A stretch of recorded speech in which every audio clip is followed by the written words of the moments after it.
mari kita bicarakan 4 cara untuk mempercepat pertumbuhan otot.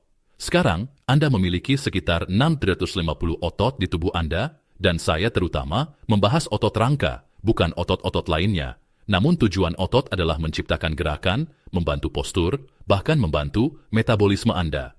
Jika Anda tidak memiliki cukup massa otot, misalnya Anda menua dan kehilangan otot, Anda juga akan kehilangan metabolisme.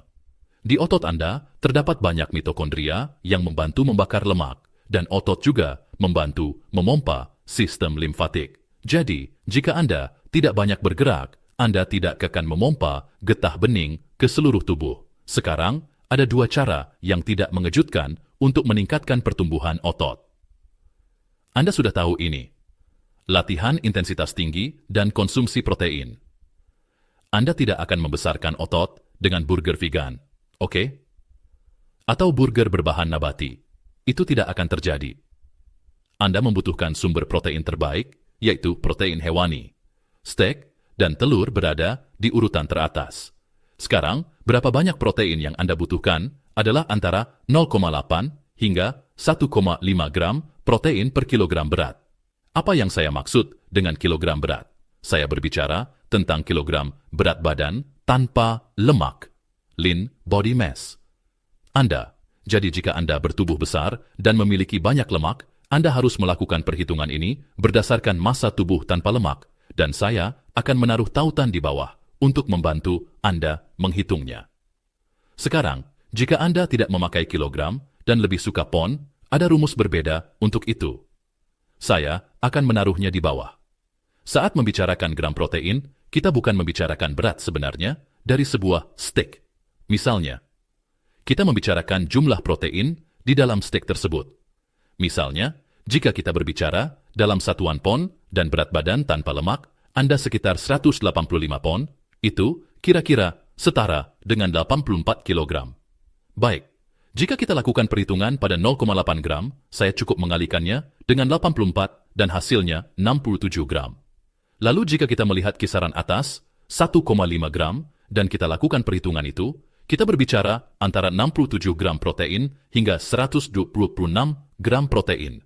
Jadi apa yang menentukan apakah Anda berada di kisaran rendah atau tinggi? Usia Anda, seberapa aktif Anda, seberapa banyak latihan yang Anda lakukan, dan kekuatan sistem pencernaan Anda.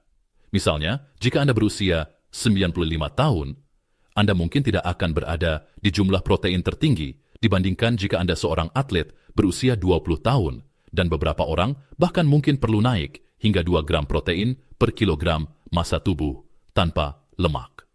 Sekarang, mari masuk ke hal-hal mengejutkan yang dapat meningkatkan kecepatan pertumbuhan otot. Yang pertama dalam daftar adalah kreatin. Benar? Ngomong-ngomong, kreatin ada di makanan, terutama daging. Tetapi, jika kita ingin mempercepat pertumbuhan otot, kita ingin mengonsumsinya sebagai suplemen. Kreatin tidak serta-merta menciptakan otot itu sendiri, tetapi secara tidak langsung iya, karena kreatin semacam penyangga atau pengganti energi, terutama pada latihan intensitas tinggi berdurasi pendek. Bahkan, sebelum glukosa digunakan, Anda memakai jenis kreatin, dan itu digunakan sebagai energi untuk memungkinkan Anda mendaur ulang atau memulihkan ATP. Yang unik dari itu adalah, ketika Anda berlatih intensitas tinggi berdurasi pendek, itulah yang meningkatkan pertumbuhan otot, sehingga kreatin memungkinkan Anda melakukannya. Jika Anda tidak memiliki cukup kreatin, pertama-tama Anda tidak akan memiliki energi untuk berlatih seperti itu, dan energi yang memasok sistem tersebut sebenarnya dapat membantu Anda menumbuhkan otot. Kreatin memungkinkan Anda melakukan lebih banyak kerja. Maksud saya, jika Anda akan berlatih untuk membangun otot, tetapi Anda lelah dan tidak memiliki energi yang cukup, kemungkinan besar itu tidak akan terjadi. Sekarang, soal seberapa banyak kreatin yang Anda butuhkan, jika Anda benar-benar serius membangun otot, saya akan menggunakan 20 gram selama sekitar 5 hari, lalu turun ke dosis pemeliharaan sekitar 3 gram untuk sisa bulan itu. Lalu Anda akan melakukan siklus kembali ke jumlah yang lebih tinggi, 20 gram selama 5 hari, lalu kembali lagi ke jumlah pemeliharaan yang lebih kecil. Nomor 2, terapi dingin. Anda bisa melakukan mandi dingin, perendaman dingin, krioterapi. Ada banyak versi berbeda dari ini. Saat berada di dingin, tubuh harus melakukan sesuatu yang sangat unik. Tubuh harus mempertahankan suhu inti. Jadi tubuh harus menghasilkan energi yang sangat besar untuk melakukan itu. Untuk melakukannya, Anda akan menghasilkan jenis lemak coklat, yang kemudian akan menstimulasi lemak putih dan Anda akan membakar banyak kalori. Jadi kombinasi membakar lebih banyak kalori, membakar lebih banyak lemak, dan terapi dingin, baik pada tikus maupun manusia, meningkatkan ekspresi gen otot. Ya, baik, gen-gen tertentu di otot Anda yang membantu pertumbuhan otot, serta sesuatu yang disebut RNA, yang semacam pabrik protein yang membuat berbagai protein. Terapi dingin meningkatkan itu. Terapi dingin juga mengurangi peradangan. Anda mungkin pernah mendengar studi yang menunjukkan bahwa terapi dingin sebenarnya tidak meningkatkan otot. Baik, itu sebenarnya akan mengecilkan otot Anda.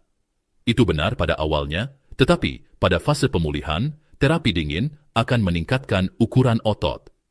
Ini seperti jenis stres apapun. Anda bisa berlebihan. Kita menginginkan stres tipe intermiten pada tubuh untuk menciptakan perubahan yang menarik. Baik. Nomor 3, puasa intermiten. Ada satu pandangan bahwa jika Anda tidak makan, otot Anda akan menyusut. Tetapi apa yang terjadi saat Anda melakukan puasa intermiten? Anda menstimulasi hormon pertumbuhan. Anda menstimulasi berbagai hal yang secara tidak langsung berpotensi meningkatkan otot melalui hormon, yaitu hormon pertumbuhan. Sisi sulitnya adalah Anda mungkin tidak akan menambah otot jika Anda melakukan jenis puasa berkepanjangan apapun. Saya membicarakan hanya puasa intermiten, seperti 2 kali makan sehari, bukan menurunkan kalori Anda, hanya tidak ngemil, karena puasa intermiten juga akan membuat insulin lebih sensitif. Dengan memperbaiki resistensi insulin, Anda sebenarnya dapat membuat lebih banyak insulin masuk ke otot, karena kebiasaan ngemil merusak seluruh proses ini. Ada sisi sulit lainnya, Anda harus agak sehat untuk berpuasa. Maksud saya, jika Anda mengambil orang yang benar-benar sakit dan mulai memberikan stres puasa, itu mungkin bukan hal terbaik untuk memulai. Saya berbicara tentang seseorang yang tidak sakit-sakitan, yang memiliki kondisi kesehatan cukup baik, dan yang dapat melakukannya dengan benar, serta pada saat yang sama menggabungkannya dengan olahraga, karena mereka memiliki energi untuk melakukannya. Nomor 4, arginin. Dan ini dapat secara signifikan membantu Anda meningkatkan hormon pertumbuhan dengan menghambat hormon lain yang disebut somatostatin. Jadi arginin semacam melepaskan rem pada hormon pertumbuhan. Mereka bahkan memberikan sekitar 2,2 gram arginin kepada anak-anak yang sedikit lebih pendek dari seharusnya. Dan terlihat bahwa mereka benar-benar bertambah tinggi. Namun arginin adalah cara mengejutkan lain untuk meningkatkan pertumbuhan otot. Tetapi yang Anda inginkan adalah mengonsumsi dalam jumlah yang sedikit lebih tinggi, antara 3 hingga 6 gram per hari saat perut kosong. Dan menurut saya, waktu terbaik untuk meminumnya adalah sekitar 30 menit sebelum Anda berolahraga. Sekarang, jika Anda belum menonton video kuat saya yang lain untuk membesarkan otot, saya letakkan di sini. Silakan cek.